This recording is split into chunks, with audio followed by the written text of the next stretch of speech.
ओम नमो भगवते वासुदेवाय।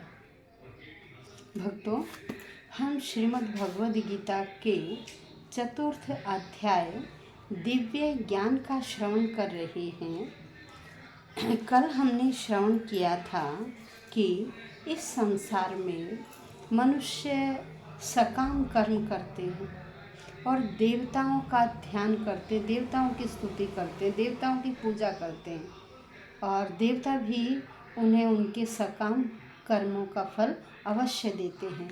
यह श्री कृष्ण ने अर्जुन को बताया।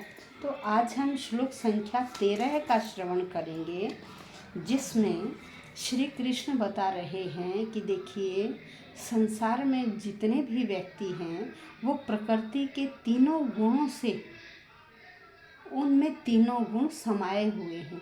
किसी व्यक्ति में सत्व गुण प्रधान है, किसी व्यक्ति में रजोगुण प्रधान है, किसी व्यक्ति में तमोगुण प्रधान है।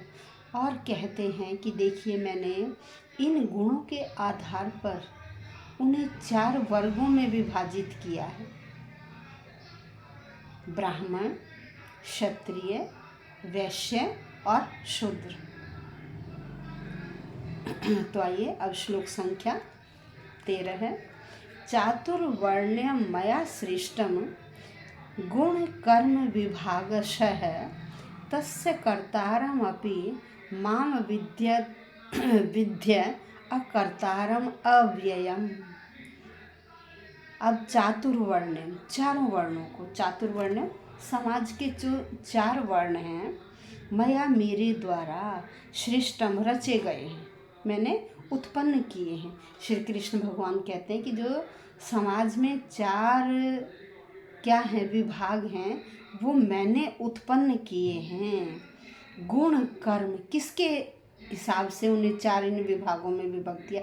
गुण के, कर्म और कर्म के, उनके गुण और कर्मों के अनुसार विभागशः मैंने विभाजन किया है। विभाजन किया है। कैसे विभाजन किया है? उनके गुण और कर्मों के अनुसार। तस्य, उनका, कर्तारम अपि, मैं करता हूँ, उनको मैं बनाने वाला हूँ, उनको मैं उत्पन्न करने वाला हूँ, उनका मैं जनक हूँ। तस्य कर्तारम, मैं उनका करता हूँ, उनको बनाने वाला हूँ, उनको रचने वाला हूँ। अपि यद्यपि माम मुझको विद्धि समझो। फिर क्या कहते हैं? अकर्तारम, अकर्ता। भाई मुझे ये भी समझो कि मैं अकर्ता हूँ, मैं कुछ बनाने वाला नहीं हूँ। और अव्ययम, मैं विकारों से रहित हूँ। मैं अकर्ता हूँ और मैं अविकारी हूँ, मैं विकारों से रहित हूँ। मैं पूरे समाज को, पूरे संसार को उनके गुण और कर्म के अनुसार ही उन्हें उत्पन्न करता हूँ। उन्हें 4 विभागों में मैंने विभाजित किया है। तो देखिए, सबसे पहले ब्राह्मण में क्या है? सत्व गुण की प्रधानता होती है, सत्व गुण की प्रधानता। और उसके बाद क्या है? क्षत्रिय क्या है? ये प्रशासक वर्ग है, इसमें रजोगुण प्रधान होता है।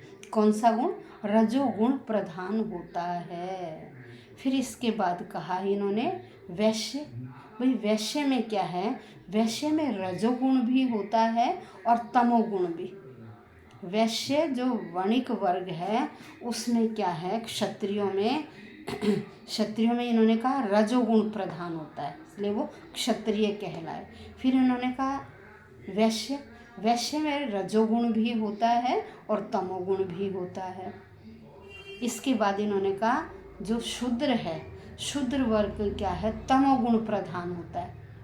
उन व्यक्तियों में तमोगुण प्रधान होता है। कह रहे मैंने उनके कर्म और इन गुणों के अनुसार ही इन 4 विभागों में मैंने बांटा है। क्यों बांटा? उन्होंने कहा भाई बांटने का क्या है कि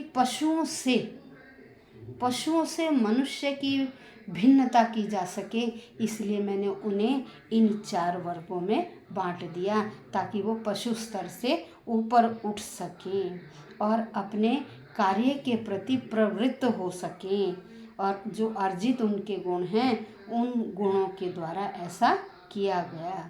अब कुछ व्यक्ति ऐसे होते हैं कि वह इन सब से बढ़कर होते हैं, उनको बोलते हैं कृष्ण भावना भावित, जो किसी वर्ग संप्रदाय आदि को नहीं मानते, केवल अपना कर्म करते हुए और भगवान में लीन रहते हैं, तो उन्हें कहते हैं कृष्ण भावना भावित।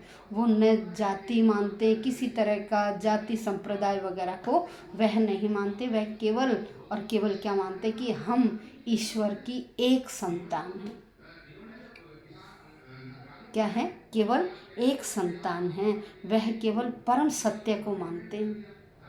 इसलिए वह इन जो ये 4 विभाजन किए गए हैं, इन चारों विभाजनों से ऊपर हैं, उन्हें ही कृष्ण भावना भावित कहते हैं। वह क्या करते हैं, जो ये ब्राह्मण का जो सीमित ज्ञान है उसको भी लांघ कर वह भगवान तक पहुँच जाते हैं, उसको भी वह लांघ कर भगवान तक पहुँच जाते हैं। और यही कृष्ण भावना भावित कहलाता है, यही व्यक्ति वैष्णव कहलाता है, जो इन सब चीज़ों से परे है, इन सब से ऊपर है। वह इन संप्रदायों को नहीं मानता, इन विभाजनों को नहीं मानता, केवल अपना कर्म करते हुए और भगवान को अर्पित कर देता है।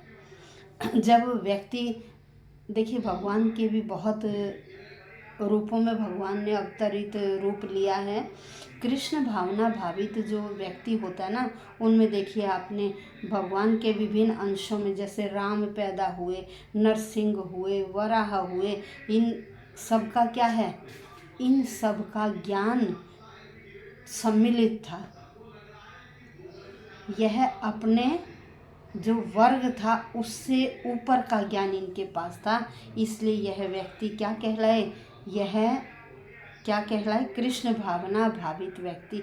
इन्होंने जो ये चातुर्वर्ण प्रणाली थी ना, चतुर्वर्ग वाली, ब्राह्मण क्षत्रिय वैश्य, इन्होंने इसको भी नहीं माना, इससे ऊपर उन्होंने कहा ये कुछ नहीं है, केवल हम सब भगवान का एक अंश हैं और हमें क्या करना चाहिए, भगवान का भजन करना चाहिए। ना कोई जाति है, ना कोई संप्रदाय है, तो हमें भी क्या करना चाहिए, इसी तरह से गीता जो ज्ञान देती है, हमें भी इस ज्ञान का अनुसरण करना चाहिए। इस ज्ञान को अपने बच्चों को भी बताना चाहिए कि किसी भी प्रकार का जाति, संप्रदाय, धर्म आदि से हमें भेदभाव नहीं करना चाहिए। तो देखिए गीता में बहुत ऐसा गूढ़ ज्ञान है जिस तक पहुंच पाना बहुत मुश्किल है, इसलिए हम कोशिश कर रहे हैं कि हम भी इस ज्ञान का कुछ अंश ग्रहण कर सकें और आप तक पहुंचा सकें। धन्यवाद।